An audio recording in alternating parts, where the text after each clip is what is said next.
Hello বন্ধুরা, আজ আমরা দেখব যে চাইনা ফোনগুলোতে মাউথ স্পিকারটা কিভাবে কাজ করে। মাউথ স্পিকার ফুল ট্র্যাক লাইন আমরা দেখব যে মাউথ স্পিকার কথা বললে আমরা অপর প্রান্তে অপরজন শো শো করে আওয়াজ শুনতে পাই, অন্য বিদঘট আওয়াজ শুনতে পাই। এই আওয়াজগুলো কি কারণে হয় এবং এর সমাধান কি, সেগুলো আমরা বিস্তারিত এই ভিডিওতে দেখব। সো এই ভিডিওটা দেখলে আশা করি অন্য কোনো ভিডিও দেখার প্রয়োজন হবে না, কেননা ফুল ট্র্যাক লাইন আমরা ডায়াগ্রাম সমেত দেখে নেব। সো ভিডিওটি না টেনে সম্পূর্ণ দেখার অনুরোধ করছি। ভিডিওটি ভালো লাগলে অবশ্যই লাইক কমেন্ট শেয়ার করতে ভুলবে না। চলো আমরা ভিডিওটি শুরু করি।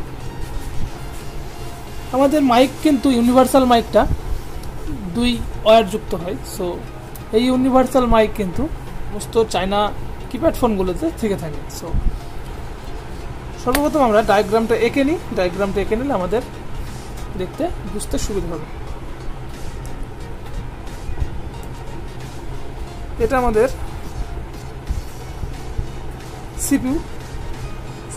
সিপিইউ থেকে ট্র্যাক লাইনটা বেরোবে। এটা আমাদের রেজিস্টার, এখান থেকে গিয়ে মাইক ট্র্যাক লাইনটা, এখানে একটা রেজিস্টার,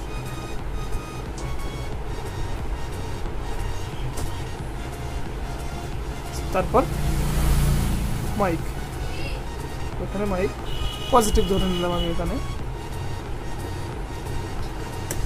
এবার দ্বিতীয়টা আসবে এখান থেকে, এখানে একটা রেজিস্টার, এখানে একটা রেজিস্টার, এটা আমরা নেগেটিভ ধরে নিলাম, এটা পজিটিভ। সো এখানে কিছু ফিল্টারের জন্য এখানে কিন্তু আমাদের ক্যাপাসিটর থাকবে।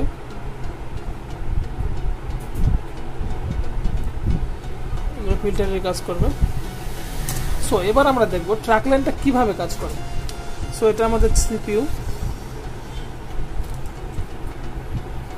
এটা কিন্তু আমাদের রেজিস্টার, এটা রেজিস্টার, এটা রেজিস্টার, এটা রেজিস্টার। প্রধানত ট্র্যাক লাইনে কিন্তু দুটো রেজিস্টার থাকে। মাইক ট্র্যাক লাইনের রেজিস্টারগুলো কিন্তু 2 কিলো ওহমস থেকে 10 কিলো ওহমস পর্যন্ত থাকে। সো এখানে 2 কিলো ওহমসের মাইক রেজিস্টার থাকতে পারে, 5 কিলো ওহমসের রেজিস্টার থাকতে পারে, এখানেও তাই 2 কিলো থাকতে পারে, 5 কিলো থাকতে পারে এবং 10 কিলো ওহমসের থাকতে পারে। সো এই পজিটিভে যে রেজিস্টার থাকবে, যে মানের, নেগেটিভ কানেকশনে কিন্তু সেই সেম মানের রেজিস্টার থাকবে। সো এখান থেকে যদি কোনো রেজিস্টার শর্ট হয়ে যায়, কোনো রেজিস্টারের ওহমস কম কিংবা বেশি শো করে, তখন কিন্তু আমাদের রেজিস্টারটা চেঞ্জ করতে হবে। এবং তারপর আমরা এখানে যে আমরা ক্যাপাসিটারগুলো আছে, এই ক্যাপাসিটারগুলো কিন্তু আমরা দেখে নেব যে ঠিক আছে কিনা। এই ক্যাপাসিটারগুলো আমরা কিভাবে পরিমাপ করব। মাইক ট্র্যাক লাইন যদি ঠিক থাকে তবে কিন্তু মাইক পজিটিভে কিন্তু কোনো রকম ওহমস শো করবে না এবং নেগেটিভে কিন্তু নির্দিষ্ট পরিমাণ ওহমস শো করবে। কিছু পরিমাণ ওহমস যেহেতু নেগেটিভে শো করবে, সেহেতু আমাদের এই ক্যাপাসিটারটা কিভাবে আমরা নির্ধারণ করব সেটা আমরা দেখব। ক্যাপাসিটার যদি শর্ট থেকে থাকে তখন কিন্তু আমাদের দুটো ফয়েলেই ওহমস শো করবে। তখন কিন্তু আমাদের বুঝতে হবে যে ট্র্যাক লাইনটা কোথাও সমস্যা আছে। তখন কিন্তু আমরা ক্যাপাসিটারগুলো সর্বপ্রথম দেখব। ক্যাপাসিটারগুলো রিমুভ করে দেওয়ার পর আমাদের প্রবলেম সলভ হয়ে যাবে আশা করি। এবার আমরা এখান থেকে আমরা রেজিস্টার কিভাবে মাপতে হয়, রেজিস্টারের মান কিভাবে নির্ণয় করতে হয় সেটা আমাদের জানা আছে। আমরা দেখে নেব যে কত ওহমসের রেজিস্টার আছে। এখানে কিন্তু 2 কিলো ওহমসের থেকে 10 কিলো ওহমস পর্যন্ত রেজিস্টার থাকবে।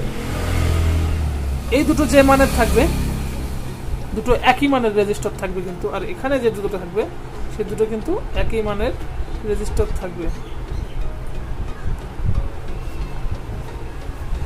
বোঝা গেল?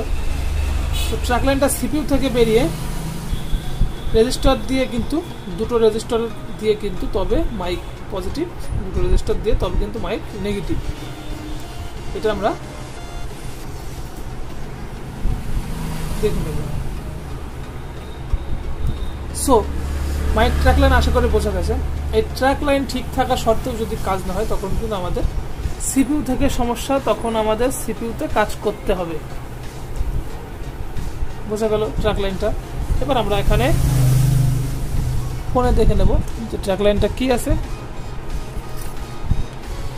নেগেটিভ পজিটিভ দুটো ফাইল, এখান থেকে এই যে রেজিস্টার, এগুলো কিন্তু 2 কিলো থেকে 10 কিলো পর্যন্ত মান হবে, দুটো সেম হবে। এখান থেকে চলে আসবে এখানে কোনো না কোনো রেজিস্টারে, তারপর কিন্তু সিপিইউতে। যদি ট্র্যাক লাইনটা ঠিক থাকে এই রেজিস্টার পর্যন্ত, তারপর কিন্তু আমাদের সিপিইউতে কাজ করতে হবে। বোঝা গেল বিষয়টা। সো ট্র্যাক লাইনটা ফুল করে নেওয়া সম্ভব হবে আশা করি। সো ভিডিওটি ভালো লাগলে লাইক কমেন্ট শেয়ার করতে ভুলবে না। চ্যানেলে নতুন হলে অবশ্যই চ্যানেলটি সাবস্ক্রাইব করে আমাদের সঙ্গে থাকবে। এই ধরনের হেল্পফুল ভিডিও সবার আগে দেখার জন্য। দেখা হবে পরবর্তী ভিডিওতে। সকলে ভালো থাকবে।